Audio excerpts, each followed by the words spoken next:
ഒരുപാട് അമ്മമാർക്ക് അല്ലെങ്കിൽ സീരിയൽ കാണുന്ന കുടുംബ പ്രേക്ഷകർക്ക് ഏറെ ഇഷ്ടമുള്ള അല്ലെങ്കിൽ കുടുംബ പ്രേക്ഷകരെ ഏറ്റവും കൂടുതൽ സ്വാധീനിച്ച ഒരു കഥാപാത്രം തന്നെയാണ്. അതെ. ആ ഒരു കഥാപാത്രം ചെയ്യാൻ സാധിച്ചതിലും ഞങ്ങൾക്കത് കാണാൻ സാധിച്ചതിലും ഒരുപാട് നന്ദി. Thank you. തിരുവനന്തപുരംകാരി അതെ അതെ സ്നേഹ ഗൗരി 9ാം ക്ലാസ്സിൽ അഭിനയ ജീവിതം ആരംഭിക്കുന്നു. പിന്നെ തുടർന്നുള്ളൊരു യാത്ര എങ്ങനെയായിരുന്നു? ഞാൻ ഫസ്റ്റ് ചെയ്ത പോക്ക് പരസ്പരം എന്ന് പറഞ്ഞ സീരിയലായിരുന്നു. ഉം. പിന്നെ സെക്കൻഡ് അടുത്ത ബെല്ലോട് കൂടി എന്ന് പറഞ്ഞിട്ട് സി കേരളത്തിലൊരു പ്രൊജക്റ്റ് ആയിരുന്നു. ആൻഡ് ഇപ്പോൾ ഒത്തിരി ഒത്തിരി സ്വപ്നങ്ങൾ.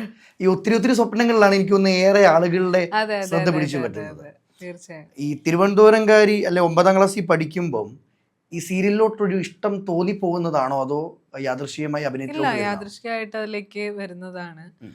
പിന്നെ ബാലൻസ്ഡ് ആയിട്ട് പോയി. ഇപ്പോൾ എന്താ പറയുക, നമ്മുടെ SSLC എക്സാം ഒക്കെ ആകുമ്പോഴത്തേക്കും നമുക്കൊന്നും കണ്ടിന്യൂ ചെയ്യാൻ പറ്റുന്ന സിറ്റുവേഷൻസ് അല്ലല്ലോ. മാത്രമല്ല ആ ഒരു പീരീഡ് എന്നൊക്കെ പറയുന്നത് നമുക്ക് എന്താ പറയുക, കൂടുതൽ ഫോക്കസ് പഠിത്തമായിരിക്കണം, സ്റ്റഡീസ് തന്നെ ആയിരിക്കണം എന്ന രീതിയാണല്ലോ വീട്ടിലും. ഉം. പിന്നെ അങ്ങനെ പോയതിന്റെ ഒരു ബ്രേക്ക് ഒക്കെ ആയിരുന്നു. ഈ ആദ്യം തന്നെ പറയാൻ കേട്ടോ, ക്യൂട്ടാ കേട്ടോ കാണാൻ. ആരെങ്കിലും പറഞ്ഞിട്ടുണ്ടോ? ആരെങ്കിലും പറഞ്ഞിട്ടുണ്ടോ? കമന്റ് ഒക്കെ വെറുതെ ഒക്കെ ആയിട്ട് വരുമല്ലോ. വരും.